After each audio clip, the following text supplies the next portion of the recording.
नमस्कार. सतर्क महाराष्ट्रामध्ये आपले स्वागत. मी रेखा बेगडे. पत्रकार परिषदेला आपण सर्व पत्रकार बंधू या ठिकाणी उपस्थित झाला त्याबद्दल आपले सर्वांचे या ठिकाणी स्वागत.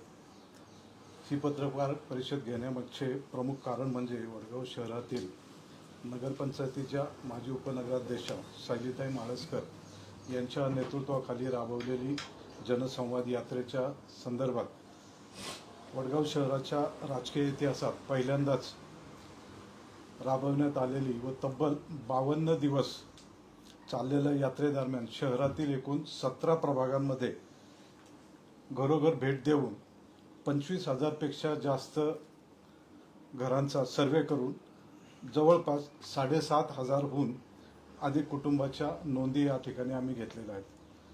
नक्की या यात्रेदरम्यान काय घडलं, या यात्रेचं एक उद्दिष्ट काय होतं, या यात्रेमध्ये नागरिकांशी आम्ही कसं काय समस्या समजावून घेतल्या, या संदर्भात आजची ही पत्रकार परिषद आयोजित करण्यात आली. या यात्रेदरम्यान आम्हाला जनतेशी संवाद साधताना आलेले अनुभव तसेच जनतेचे प्रश्न व समस्या समजावून घेऊन त्या वडगावकर नागरिकांसमोर एकत्रितरित्या मांडाव्यात आणि या सर्व समस्यांवर कार्यवाही व पुढील उपाययोजना काय करता येईल या संदर्भात चर्चा करण्यासाठी आजची ही खरी तर पत्रकार परिषद आहे. साधारणतः वर्ष ते दीड वर्षापूर्वी वडगाव नगरपंचायतच्या स्थापनेनंतर 5 वर्षाचा कार्यकाल संपुष्टात आल्यानंतर शहरात प्रशासकीय शासन अस्तित्वात आले. मागील 5 वर्षात शहरात काय कामे झाली, त्यांचा दर्जा कसा होता, विकास कामे करत असताना तसेच विविध प्रश्नांवर उपाययोजना करत असताना त्या लोकांपर्यंत किती पोहोचल्या, प्रशासनामार्फत देण्यात येणाऱ्या मूलभूत सोयी सुविधांचा तसेच दैनंदिन जीवनात वावरत असताना आपल्याला ज्या समस्या भेडसावतात त्यांचे खरंच निरसन झाले आहे का याची माहिती घेण्यासाठी तसेच जनतेचे प्रश्न थेट लोकप्रतिनिधीपर्यंत पोहोचावेत या प्रमुख हेतूने ही जनसंवाद यात्रा सुरू करण्यात आली होती. 14 जानेवारी 2025 पासून सुरू झालेल्या जनसंवाद यात्रेच्या माध्यमातून वडगाव नगरपंचायत हद्दीतील प्रत्येक घरी जाऊन तेथील कुटुंबियांची भेट घेऊन त्यांच्यासमोर नियमित उद्भवणाऱ्या समस्या किंवा त्याबाबत करण्यात येणाऱ्या उपाययोजना यांचा अभाव जाणून घेण्याचा आम्ही या ठिकाणी प्रयत्न केला. या यात्रेदरम्यान वडगाव शहरातील वास्तविक परिस्थिती काय आहे, तालुक्याच्या राजधानीचे शहर म्हणून नावलौकिक असणारे आपण वडगावकर नागरिक खरोखरच या खोट्या अंधकाराखाली सापडतोय का काय हे बोलणे चुकीचे ठरणार नाही. शहरातील थोड्या मोठ्यांचे मार्गदर्शन, त्यांच्या संकल्पना, त्याचप्रमाणे माता भगिनींना उपलब्ध नसलेल्या अत्यावश्यक सेवा यांचा अभाव, लहान मुलांचे शिक्षण, त्यांना खेळण्यासाठी मैदाने, बाग बगीचे, ज्येष्ठ नागरिकांसाठी विरंगुळा केंद्र, सोयीस्कर प्रवासी सेवा यासारख्या अनेक गोष्टींचा या ठिकाणी अभाव असल्याचे आपल्याला निदर्शनास येते. नागरिकांनी मांडलेल्या प्रश्नांची मुद्देसूद मांडणी या ठिकाणी रुपेश भाऊ पुढे आपल्यासमोर मांडतील. सर्वप्रथम सर्व पत्रकार मित्रांचं आणि या ठिकाणी सोबत आलेल्या सर्व सहकाऱ्यांचं मी मनापासून आभार व्यक्त करतो. कारण की गेले 52 दिवसापासून वडगाव शहरामध्ये जनसंवाद यात्रेच्या माध्यमातून त्या ठिकाणी वडगाव नगरपंचायतच्या माजी उपनगराध्यक्षा सायलीताई म्हाळसकर यांच्या नेतृत्वाखाली खऱ्या अर्थाने या वडगाव शहरातील प्रत्येक कुटुंबियाची भेट घेण्याचं त्या ठिकाणी मानस सायली म्हाळसकर यांनी केल्यानंतर त्यांच्यासोबत त्यांचे सहकारी असतील, सर्व पक्षातील आमचे कार्यकर्ते असतील, यांनी अफाट मेहनत करून प्रत्येक कुटुंबियांना भेटून त्या कुटुंबियांच्या समस्या जाणून घेण्याचा प्रयत्न गेल्या या सर्व मागच्या काळामध्ये केला. खरं तर जनसंवाद यात्रा ही नक्की का राबवली, त्याचा हेतू काय होता हे या अगोदर या ठिकाणी तोडकर सरांनी सांगितलेले आहे. मी खरं तर महत्त्वाचे मुद्दे जे काय आपल्या वडगाव संदर्भातले आहेत ते आज तुमच्या पुढे मांडणार आहे. ज्या पद्धतीने या वडगाव शहरामध्ये 1922 ते 2018 पर्यंत जो विकास या काळामध्ये झाला नाही किंवा ज्या पद्धतीचं भासवलं जाते आणि तो विकास 2018 ते 2025 पर्यंत जो आता केला किंवा त्या विकासाचा महापूर व्हायला गेला, अशा पद्धतीचा जो विरोधाभास या वडगाव शहरामध्ये काही लोक या ठिकाणी करतायत, त्यांच्या या सर्व विरोधाभासाला हे उत्तर म्हणलं तरी चालेल. खरं तर वडगाव शहर हे मावळ तालुक्याची राजधानी असणारं शहर आहे. वडगाव शहर आता 25 ते 26 हजार लोकसंख्येचं शहर बनतंय आणि या शहराला खऱ्या अर्थाने आकार देण्याची गरज आहे. आणि या दृष्टिकोनातनं येणाऱ्या काळामध्ये ही पावलं पडली पाहिजे. आणि असेच काही मुद्दे या सर्व जनसंवाद यात्रेदरम्यान हे वडगावकर नागरिकांनी आमच्या पुढे मांडलेले आहेत.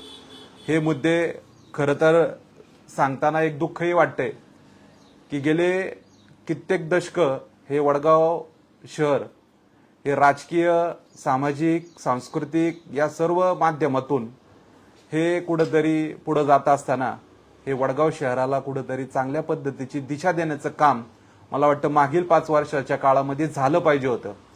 ते या ठिकाणी दिसत नाहीये.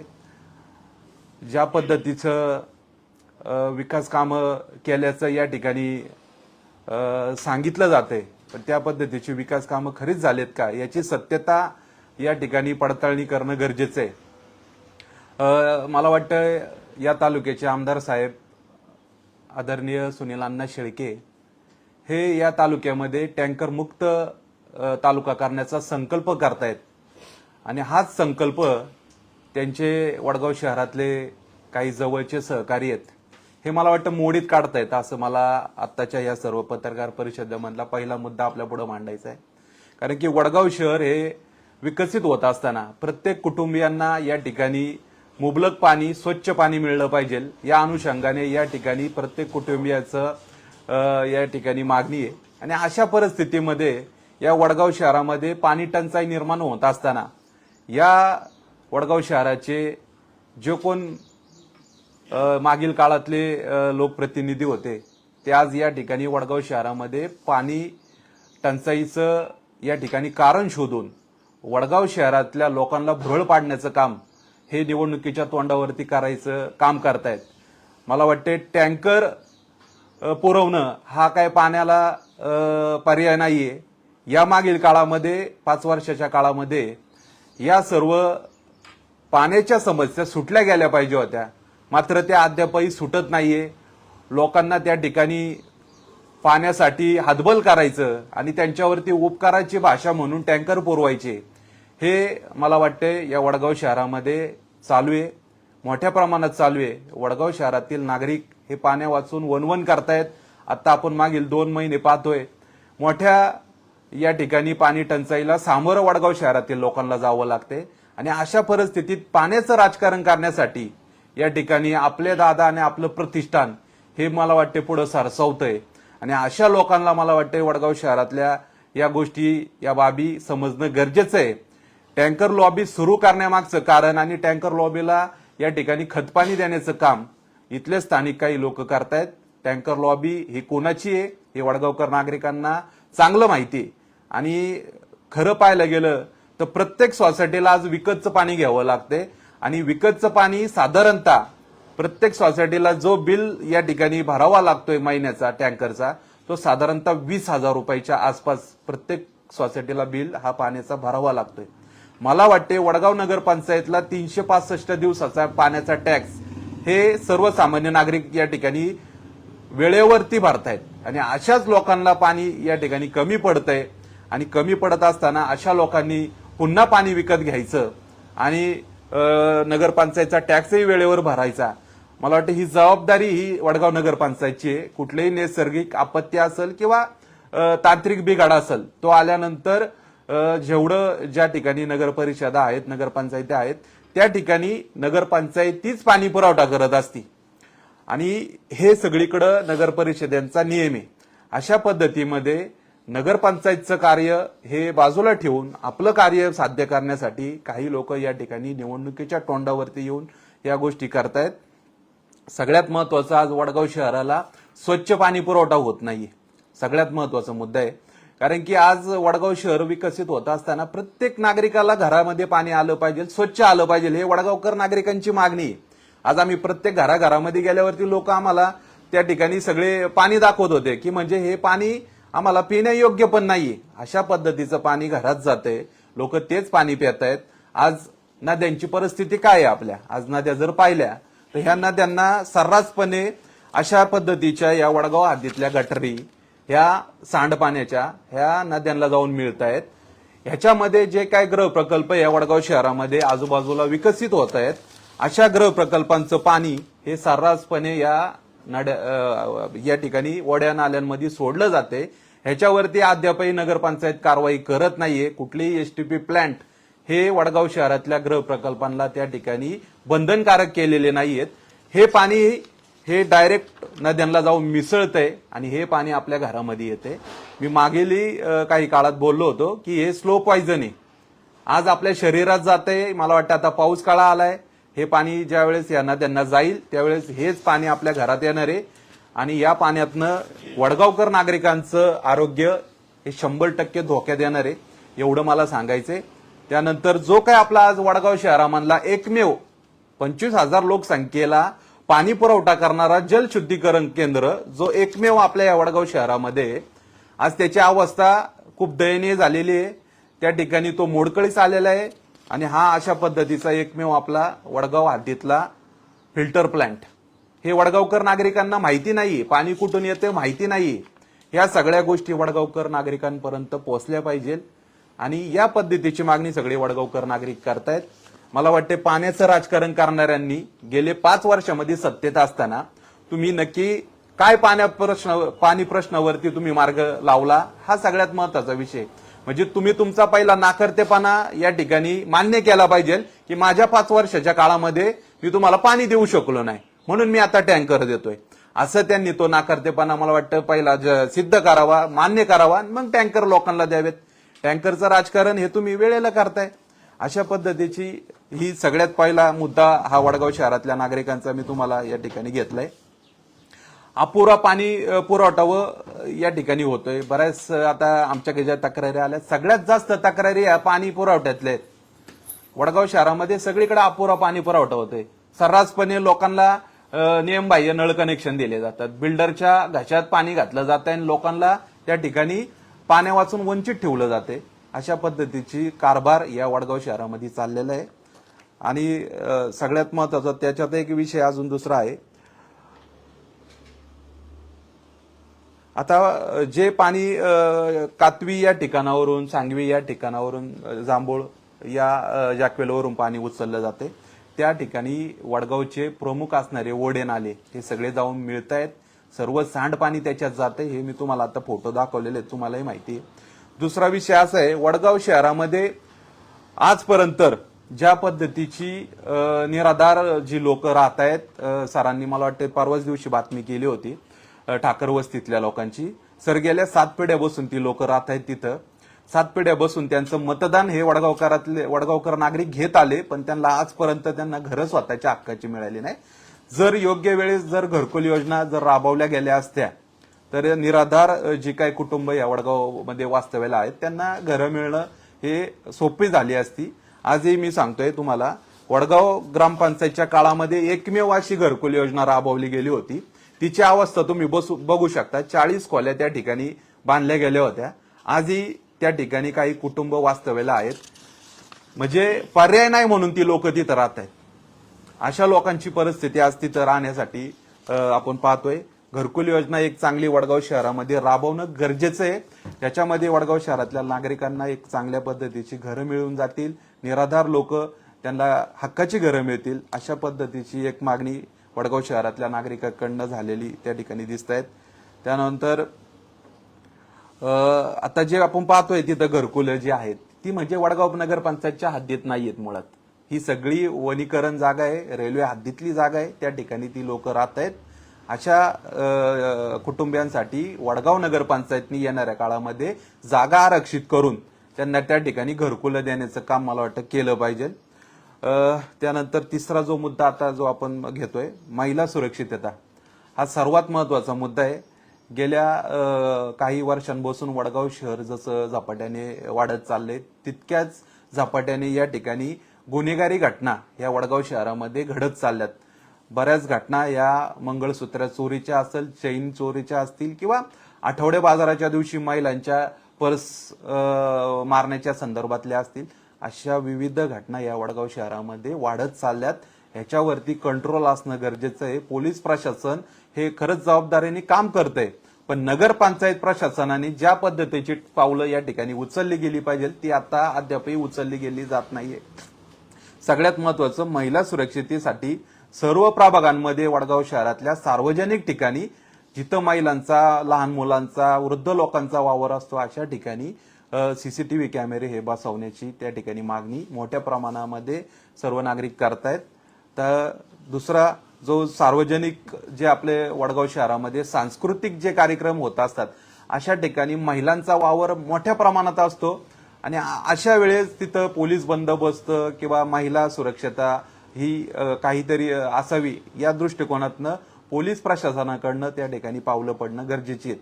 आठवडे बाजार असेल, सण उत्सव असतील, अशा वेळेस त्या सर्व महिलांसाठी सुरक्षा व्यवस्था म्हणून महिला पोलीस कॉन्स्टेबल असतील किंवा पोलीस प्रशासनाने त्या ठिकाणी पाहणं गरजेचं आहे.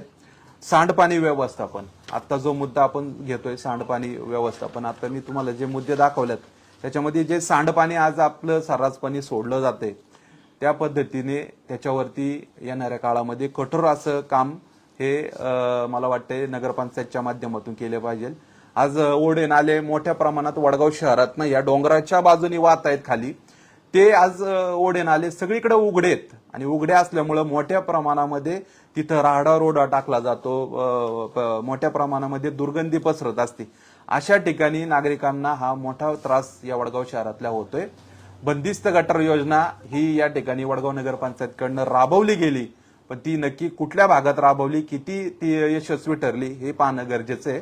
आणि त्या अनुषंगाने या सर्व जे ओढे नाले आहेत त्यांना कुठेतरी बंदिस्त करण्याचं काम नगरपंचायतच्या माध्यमातून येणाऱ्या काळामध्ये करावं लागेल. आणि बंदिस्त करत असताना त्या सर्व ओढ्या नाल्याचं पाणी हे मला वाटतं एसटीपी प्लांटद्वारे हे मला वाटतं ते वापरलं गेलं पाहिजे. नदी पात्रात सोडून तेच विष आपल्या घरामध्ये घेण्याचं काम आपण करावं नाही असं या ठिकाणी सांगावं लागेल. सगळ्यात आता महत्वाचा जो वडगाव शहराच्या अनुषंगाने हा महत्वाचा मुद्दा म्हणावा लागेल, घनकचरा व्यवस्थापन. ज्या पद्धतीचं घनकचरा व्यवस्थापन या वडगाव नगरपंचायतचं आता सुरू आहे, तुम्ही जर पाहिलं तर नक्कीच तुम्हाला ते आश्चर्य वाटेल. या पद्धतीचं हा वडगाव नगरपंचायतचा कचरा डेपो जो स्वतःच्या जागेत नसून हा रेल्वे हद्दीत असणाऱ्या गायरानामध्ये गेले कित्येक वर्षापासून या ठिकाणी कचरा संकलन करण्याचं काम चालतंय. संकलन, मी प्रक्रिया म्हणणार नाही. प्रक्रिया हे फक्त टेंडरवरती त्या ठिकाणी डीएम एंटरप्राइजेसला दिलेल्या वर्क ऑर्डरमध्ये, पण तिथं प्रत्यक्षात कुठलंही प्रक्रिया होत नाहीये. हे सगळं ओला सुका कचरा हा फक्त नागरिकांना त्या ठिकाणी घरातनं आणून टाकायला लावतात, पण तिथं गेल्यावरती ओला सुका हा सगळा एकत्रच करतात आणि पेटवायचं काम करतायत. अशा पद्धतीचं कचऱ्याची त्या ठिकाणी विल्हेवाट लावली जाते. मला वाटतंय वडगाव शहर हे मोठ्या या ठिकाणी झपाट्याने लोकसंख्या वाढत असताना कचऱ्यावरती नियंत्रण असणं खूप मोठं गरजेचं आहे, कारण की कचराच हे शहराचं प्रदूषण ठरवत असतं. आज आपण पाहू शकतो वडगाव शहरातल्या मुख्य जे रस्ते आहेत त्या रस्त्यांवरती कचऱ्यांच्या ढिगारे त्या ठिकाणी मोठ्या प्रमाणात दिसत आहेत. बरेच लोक त्या ठिकाणी हायवेला चालण्यासाठी जात असतात, म्हणजे लोक मोकळा श्वास घ्यायला जात असतात, पण अक्षरशः त्यांचा श्वास गुदमरतोय. अशा पद्धतीचे सगळे त्या ठिकाणी कचऱ्याचे ढीग सर्रासपणे लोक करतायत, टाकतायत, राडारोड टाकतायत. त्याच्यावरती नगरपंचायतचा काही नियंत्रण नाहीये. कुठल्याही कारवाया बेकायदेशीररित्या कचरा टाकणाऱ्यांवरती होत नाहीयेत. नगरपंचायत फक्त बघायची भूमिका घेते. कचऱ्यावरती जर कंट्रोल आलं नाही तर येणाऱ्या काळामध्ये वडगाव शहर हे कचऱ्याच्या वेळेखात अडकल्याशिवाय राहणार नाही. मला जे आता स्वतःचं पाठ बडून घेणारे जे आहेत गावातले आमचे काही नेते मंडळी, त्यांना मला हे सांगायचं, हे काम प्राधान्याने आपल्या वडगाव शहराची झाले पाहिजे होती. विकास कामं ज्या पद्धतीने लोकांना तुम्ही सोशल मीडियावरती ज्या पद्धतीने मीडियावरती तुम्ही दाखवताय ते मला वाटतं तितपत गरजेचं नाही. हे लोकांपुढे आलं पाहिजे. त्यानंतर कचरा व्यवस्थापनासाठी मला वाटतं वडगाव नगरपंचायतनी 2019 साली 22 साली स्वतःच्या मालकीची जागा खरेदी केली होती सर. ती जागा आज केशवनगर भागामध्ये मला वाटतं कुठल्या तरी नगरसेवकाची जागा ती आहे आणि त्यांना कुठेतरी पैशाची गरज होती म्हणून ती जागा विकत घेतली. पण अद्यापही तिथं कचरा डेपो सुरू केलेला नाहीये. बिना रस्त्याची जागा जी नगरपंचायतनी खरेदी केली, व्यवहारही पूर्ण केला, पण अद्यापही त्या ठिकाणी कचरा डेपो सुरू झालेला नाहीये. नक्की त्या प्रकरणाची चौकशी मला वाटतं वडगावकर नगरपालिकांनी केली पाहिजे. का होत नाही या पद्धतीने ती मांडणी झाली पाहिजे. त्यानंतर जो आता वाढीव कर आकारणी संदर्भातला विषय आता मी सगळ्यात महत्वाचा घेतो. त्यासाठी प्रभाकर वाघमारे काका या ठिकाणी आलेले आहेत. त्यांनी खूप या प्रकरणावरती अभ्यास केलेला आहे. त्यांची भूमिका ते थोडक्यात मांडतील.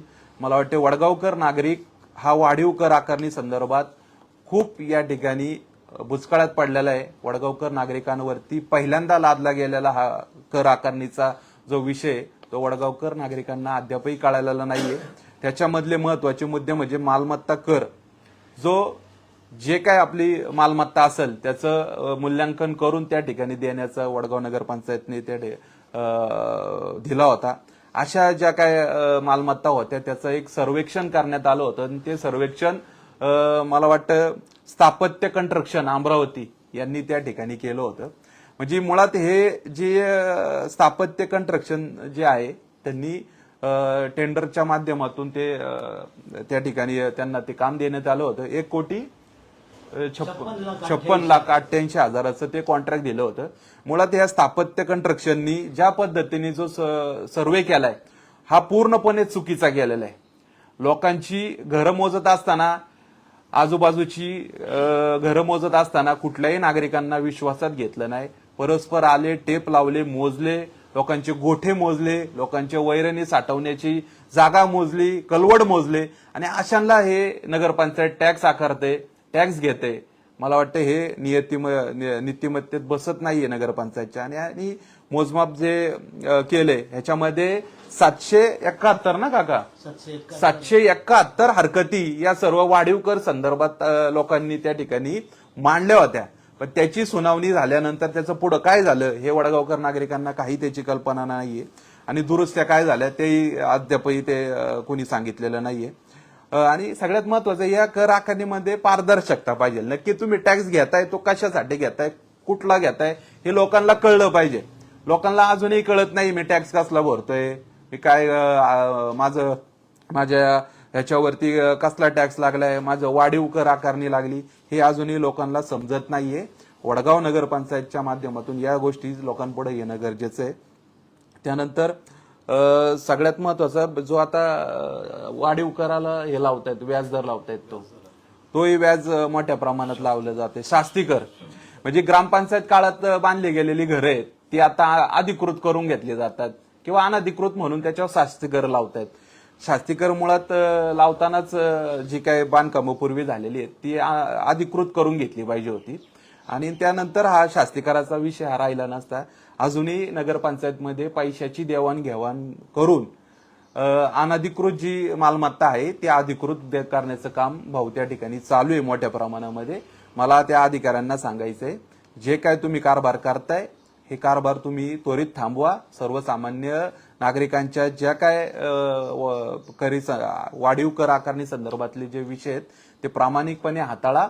लोकांना अजूनही त्या करामध्ये तुम्ही व्यवस्थित पद्धतीने मार्गदर्शन करा. नक्की काय कर लावलाय, कसा लावलाय हे महत्वाचं आहे. मिळकत नोंदी करत असताना ज्या काय मिळकती आज वडगाव शहरामध्ये मोठ्या प्रमाणामध्ये आता तयार होत आहेत, मिळकतीच्या नोंदी केल्या जात आहेत, त्या मिळकती आजही काही मिळकती ह्या पैशाच्या अभावी थांबवलेल्या आहेत. फक्त पैसे मिळण्याची वाट बघणं आणि नंतर त्या मिळकतीच्या नोंदी करणं ह्याच्यामध्ये काय होतंय. आज जर मी 2020 ला घर बांधले आणि ते तुम्ही 25 ला नोंदवायला घेताय तर ह्याच्यामध्ये 5 वर्षामध्ये वडगावचा जो प्रत्येक नागरिकाचा कर मिळणार आहे तो बुडतोय नगरपंचायतचा. तुमचे किशे गरम होत आहेत मान्य, पण किशे गरम करत असताना तुम्ही वडगावचा कर पण बुडवताय हे मला सांगायचं. आणि नियमाप्रमाणे जे काय नोंदीची त्या ठिकाणी नोंद घेण्याचा जो कार्यकाळ आहे नोंद पकडण्याचा त्या काळामध्येच या नोंदी झाल्या पाहिजेत. 2-2, 3-3 वर्ष त्या ठिकाणी लागतायत. लोकांचे फ्लॅट नोंदी आहेत, बऱ्याचशा घरांच्या नोंदी आहेत, त्या अजूनही अद्याप राखडलेल्या आहेत. ह्या वडगाव नगरपंचायतनी त्या ठिकाणी नोंदी करून घेतल्या पाहिजे. सगळ्यात महत्वाचा विषय, आता जो काय शैक्षणिक कर हा वडगाव नगरपंचायतच्या कर पावतीमध्ये आपल्याला दिसतोय. शैक्षणिक कर जर आपण तो घेताय तर त्या पद्धतीची शैक्षणिक व्यवस्था या वडगाव शहरामध्ये असणं गरजेचे आहे. आज रामदास भाऊ 12 अंगणवाड्या ह्या वडगाव शहरामध्ये आहेत.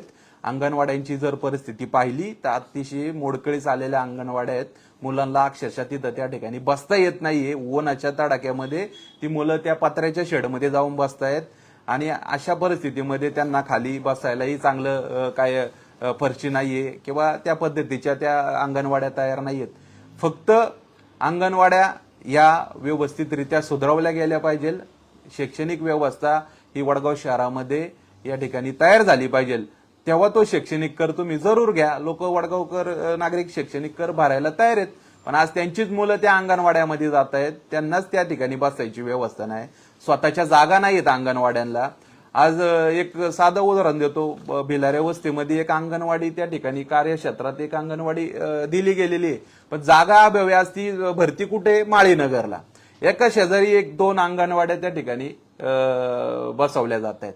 म्हणजे गोरगरिबांची मुलं ही अंगणवाड्या या ठिकाणी जात असतात. अशा अंगणवाड्यांची परिस्थिती आज खूप नाजूक झालेली आहे. वडगाव नगरपंचायतनी जो शैक्षणिक कर या गेल्या पंचवार्षिक काळामध्ये आकारलाय त्याच्यातनं या सर्व अंगणवाड्यांच्या सुधारणा झाल्या पाहिजेत. मला वाटतं ठाकर वस्तीची त्या ठिकाणची एक अंगणवाडी आहे. काल परवा एक अवकाळी पाऊस झाला, त्याचे पत्रे वगैरे फुटले. ठीक आहे, फुटले तर हे वडगाव नगरपंचायतने त्या ठिकाणी ते पत्रे वगैरे बसवण्याचं काम केलं पाहिजे होतं. पण आता त्या ठिकाणी दुसरेच काही नेते जाऊन आम्हीच सगळे वडगावचे करते आहेत, आम्हीच सगळ्या वडगावचा विकास करणार, नगरपंचायत काय काम कार्यच करत नाही, हे सगळं भासवण्याचं काम करतायत. त्यामुळं अंगणवाड्यांची सुधारणा झाल्या पाहिजे, त्यांना जागा स्वतःच्या मिळाल्या पाहिजे. सार्वजनिक आरोग्य सेवा ही वडगाव मधली अत्यंत महत्वाची गरज ही आता या वडगाव शहराला भासते. आज वडगाव नगरपंचायत मालकीची किंवा वडगाव शहरामध्ये चांगली वैद्यकीय सेवा ही आजपर्यंत आपल्या वडगाव शहरामध्ये दिली गेली नाही किंवा नाही म्हटलं तरी चालेल. आपत्कालीन गोष्टी ज्या घडतात किंवा मोठ्या ज्या घटना घडतात त्यावेळेस वडगावमध्ये कुठल्याही रुग्णाला जर आपल्याला ऍडमिट करायचं म्हणलं तर पावना हॉस्पिटल किंवा मग त्याच्या पुढे पिंपरी चिंचवड या ठिकाणी लोकांना आपल्या पेशंट लोक असतील किंवा रुग्ण असेल त्या ठिकाणी जावं लागते. तालुक्याचं गाव म्हणून आपण जर नक्कीच गर्वाने सांगत असोल तर वडगावमध्ये एक चांगलं अद्ययावत असं हॉस्पिटल जे वडगाव नगरपंचायतचं मालकीचं असावं किंवा प्रायव्हेटमध्ये आज बरेचशा डॉक्टर्स या ठिकाणी हॉस्पिटल बांधतायत, तर त्या पद्धतीचे असले पाहिजे. अशा या सगळ्या गोष्टी वडगावकर नागरिकांना गरजेच्या आहेत. त्यानंतर भाजी मंडईचा जो प्रश्न आहे तो मोठ्या प्रमाणात महिला या ठिकाणी व्यक्त करत होत्या. भाजी मंडईची अपुरी असणारी व्यवस्था आज वडगाव सारख्या ठिकाणी पंचक्रोशीतली गावं ही बाजार हाट करण्यासाठी येत असतात. आठवड्याचा बाजार म्हणलं की वडगावचा हा प्रसिद्ध आठवड्याचा बाजार आहे आणि असा आठवड्याचा बाजार एक कुठंतरी तळ्याच्या कोपऱ्याला बसवताय. तिथं पर्यायी त्यांना जागा नाहीयेत. नगरपंचायत सगळ्यांकडनं टॅक्स आकारती.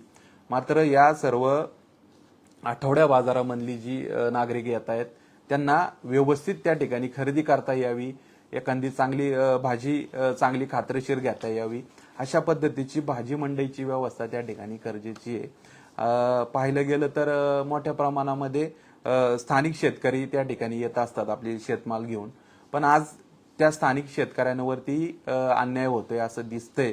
मागच्या गुरुवारच्या आठवड्या बाजारामध्ये जी आम्ही परिस्थिती बघतोय, परप्रांतीय लोक ही मोठ्या प्रमाणामध्ये गुरुवारच्या आठवड्या बाजारामध्ये हे सर्रासपणे फळ विक्री असेल किंवा विविध वस्तू विक्री करण्यासाठी येत आहेत.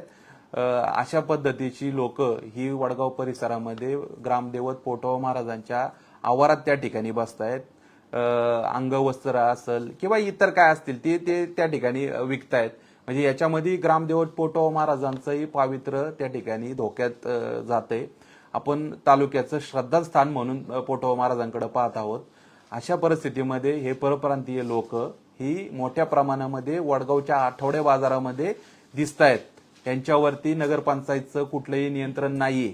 उद्या जर ही लोक काही येऊन इथं काही घटना घडल्या तर याला जबाबदार नक्की कोण आहे? आज आपण पाहतोय मोठ्या प्रमाणामध्ये बांगलादेशी लोक हे भारतामध्ये येऊन राहत आहेत. माझा 100% मी तुम्हाला सांगतो, जी काय फळ विक्रेते आहेत, जे परप्रांतीय लोक वडगाव बाजारात बसतात, यांचं खरं म्हणजे सगळ्यात पहिलं ऑडिट केलं पाहिजे, त्यांची पडताळणी केली पाहिजे. हे नगरपंचायतचं काम आहे. आणि पथारीधारक जे बसतात त्यांना तुम्ही तुमच्याकडे नोंदी नाहीयेत, कोण येतंय कोण जातंय या आठवड्या बाजारामध्ये. तर ह्या सगळ्या गोष्टी नगरपंचायतने गरजेच्या आहेत. त्या मला वाटते नगरपंचायतनी येणाऱ्या काळामध्ये केल्या पाहिजे. बागबगीचे, उद्यानं, मला वाटते तालुक्याचं गाव, आजही आपल्या गावामध्ये एकही त्या ठिकाणी अशी चांगली बाग नाहीये, उद्यान नाहीये. आज आमची लहान मुलं, आज त्यांना खेळायला क्रीडांगणं नाहीयेत. अशी परिस्थिती या वडगाव शहरामध्ये. आज या वडगाव शहरामध्ये वडगावचा DPR तयार होत असताना, विकास आराखडा तयार होत असताना या सगळ्या बाबींचा विचार खऱ्या अर्थाने झाला पाहिजे. प्रत्येक नागरिकाला, आपल्या मुलांना, आपल्या सगळ्या घरातल्या महिलांना मुक्त संचार करता यावा, त्यांना आपल्या आरोग्याची त्या ठिकाणी चांगली काळजी घेता यावी, म्हणून त्यांना या सगळ्या गोष्टींची गरज आहे. विशेषतः आपल्या गावाला एकच गार्डन आहे, ते आपण बघतोय तिथं त्या ठिकाणी माजी शिंदे गार्डन आहे. नाही, एकच गार्डन आहे, लायन्स क्लबचं आहे, तेही नगरपंचायत मालकीचं नाही. त्यामुळं अशा सगळ्या गोष्टी येणाऱ्या काळामध्ये होणं गरजेचे आहेत. त्यानंतर जो काय आता अंमली पदार्थांचा सगळ्यात मोठा आपल्या वडगावमध्ये आता विळखा वाढत चाललाय. सर्रासपणे टपऱ्या असतील किंवा दुकानं असतील, अशा ठिकाणी अंमली पदार्थ हे त्या ठिकाणी विकले जात आहेत. याच्यावरती स्थानिक नगरपंचायत प्रशासन असेल किंवा मग पोलीस विभाग असेल, यांनी या सर्व गोष्टींवरती त्या ठिकाणी लक्ष देऊन या सर्व गोष्टींना पायबंद घालण्याचं काम केलं पाहिजे. आजही वडगाव शहरामध्ये लहान लहान मुलं जी गुन्हेगारी स्वरूपाची त्या ठिकाणी तयार होत आहेत, याचा अर्थ या ठिकाणी वडगाव शहरामध्ये अंमली पदार्थांचा आता मोठ्या प्रमाणामध्ये त्या ठिकाणी सुरू आहे, मोठ्या पद्धतीने त्याचा वावर सुरू आहे. अशा पद्धतीची सगळी व्यवस्था या वडगाव शहरामध्ये झालेली. खरं पाहिलं गेलं तर आता या सगळ्या गोष्टी जर पाहिल्या तर खरं वडगावचा विकास झालाय का, तर मी म्हणल नाही झाला. वडगावकर नागरिकही म्हणतात नाही झालेला. पण हा वडगावचा विकास जर येणाऱ्या काळामध्ये, जर आपल्याला येणाऱ्या भविष्य काळातला विचार करून जर आपल्याला पुढे जायचं असेल, चांगलं शहर म्हणून या वडगावकर नागरिकांना आपल्याला द्यायचं असेल, तर आपण या वडगाव शहराला एक चांगलं पर्यायी नेतृत्व, चांगलं विकासाचं दूरदृष्टी असणारं नेतृत्व हे मला वाटतं येणाऱ्या काळामध्ये देणं गरजेचं आहे. मला वाटतंय आता या सायलीताई म्हाळसकर यांच्या माध्यमातून जो काय या वडगाव शहरामध्ये लोकसंपर्क किंवा जनसंवाद साधला गेलाय, मला वाटते सायली म्हाळसकर या एकमेव अशा महिला नेतृत्व आहेत ज्या स्वतः या सर्व नागरिकांच्या घरोघरी गेलेल्या आहेत. आजपर्यंत महिला म्हणून मला नाही वाटत कोणी एवढं सगळं लोकांपर्यंत पोहोचलं असेल. सायली म्हाळसकरांना या वडगाव शहराला नक्की कुठं न्यायचंय हे आता मात्र नक्की त्यांना माहिती झालेलं आहे. आणि अशा नेतृत्वामागं मला वाटतं वडगावकर नागरिकांनी यापुढं उभं राहिलं पाहिजे. त्यांच्याकडे ती धमक आहे, त्यांच्याकडे ते कार्य करण्याची ताकद आहे. अशा पद्धतीचं एक नेतृत्व या शहराला मिळाले. मी खरं तर सायली म्हाळसकर असेल, आमचे सर्व कार्यकर्ते असेल, त्यांना मी खरं तर मना बसून त्या ठिकाणी त्यांचं कौतुक करल की अशा पद्धतीचं कार्य हे वडगाव शहरामध्ये ते करतायत. आणि त्यांच्या कार्याला बळकटी देण्यासाठी वडगाव शहरातील नागरिक येणाऱ्या काळामध्ये निश्चितपणे त्यांच्या पाठीशी उभे राहतील, असा विश्वास हे सर्व वडगावकर नागरिकांनी त्या ठिकाणी व्यक्त केलेला आहे. आता सर्वात महत्वाचा जो आपला कर आकारणीचा संदर्भातला मुद्दा आहे, तो थोडा प्रभाकर काका या ठिकाणी थोडक्यात तुम्हाला सांगतील. त्यानंतर तुम्ही तुमचे प्रश्न या ठिकाणी आम्हाला विचारू शकता. सगळ्यात महत्त्वाचं, यांनी सर्वे केला. तो सर्वे करताना काही नियम ठरवलेले होते. त्याच्यात त्या बांधकामाचा प्रकार, त्या बांधकामाचं आयुष्य आणि त्या बांधकामाची व्हॅल्युएशन, ह्या 3 मुद्द्यांवर ते एजन्सीकडून मूल्यांकन किंवा टॅक्स ठरवण्यात आला होता. त्यामध्ये अनेक चुका झालेल्या आहेत. ज्यांचं कोणाचं सुरुवातीचं काम RCC होतं, त्यांनी वरती लोड बेरिंग केलं, ते सगळंच काम RCC म्हणून ट्रीट केलं गेलं. त्याची व्हॅल्युएशन त्या पद्धतीने ठरली. जर RCC असेल तर त्याला 1 रुपया जर रेट असेल तर लोड बेरिंगला 80 पैसे, दगड विटा सिमेंट माध्यमाला 70 पैसे आणि दगड गोट्याच्या मातीला 60 पैसे किंवा गोठ्याला 50 पैसे. यामध्ये कुठल्याही प्रकारची तशी विभागणी झालेली आपल्याला दिसत नाही. जर त्या इमारतीचं जर वर्ष 5 असेल सुरुवातीचं, तर 5% त्याला त्या टॅक्समध्ये सवलत मिळाली पाहिजे आणि पुढच्या प्रत्येक 10 वर्षानंतर 10% त्याला दिलं पाहिजे. असं कुठलंही दिलेलं नाही किंवा लोकांना तसा अनुभव मिळालेला नाही. काही लोकांचं चुकीचं टॅक्सेशन करताना करोडो रुपयापर्यंत केलेलं आहे. ज्याचं असणारे एक्झिस्टिंग क्षेत्रफळ जास्त दाखवण्यात आलेलं आहे, त्यांना लाखांनी टॅक्स दिलेला आहे. ज्यावेळेस तो विषय काढण्यात आला त्यावेळेला ते दुरुस्त केलेले काही प्रकार आहेत. इथं प्रभाकर ओहाळ नावाचे जे सद्ग्रस्त आहेत, त्यांच्या घराचं 1,06,00,000 व्हॅल्युएशन दाखवलं. ज्यावेळेस त्यांचा विषय काढला आणि तो बांधला गेला, त्यांना 1,06,000 टॅक्स दाखवण्यात आला. ज्यावेळेला त्यांनी तिथं थोडं लिडिंग केलं तर त्या घराची 1,06,00,000 असणारी व्हॅल्युएशन 24 लाख आली आणि 1,06,000 असणारं टॅक्सेशन 25,000 टोटल आलं. त्या माणसाचं 75,000 रुपये मी केलेल्या प्रयत्नामुळे वाचलं किंवा नगरपालिकेने केलेल्या चुकीच्या गोष्टीची त्यांना जाणीव करून दिली. असे अनेक लोकांचे ह्या ठिकाणी विषय आहेत. अजूनही आमच्या काही लोकांना कळत नाही की त्यांना टॅक्सेशनचा प्रकार काय आहे किंवा कशा प्रकारे लावलं जातं ते. काही लोकांची जुनी घरं आहेत, त्यांच्या नोंदी केल्या नाहीत.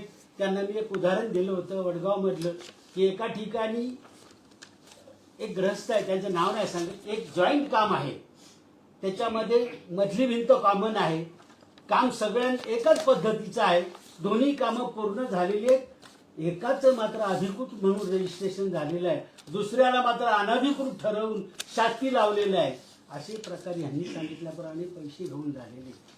हे चुकीचं ह्या गोष्टी होता कामा नये. ज्यावेळेस शिवना मी लक्षात आणून दिलं, शिवनी त्याच्याबद्दल काहीच केलं नाही. त्यांनी खरं म्हणजे त्यांना म्हटलं होतं, ज्या माणसांनी हे नोंद करताना पैसे घेतले त्याचं नाव सांगतो तुम्हाला, तुम्ही त्याविषयी चौकशी करा. साधी चौकशी केली नाही, नंतर त्या माणसाला सस्पेंड करताय तुम्ही. अरे तुम्ही अगोदरच चौकशी केली असती तर तुम्हाला या घडणाऱ्या घटनेवर काहीतरी नियंत्रण किंवा कंट्रोल करता आला असता.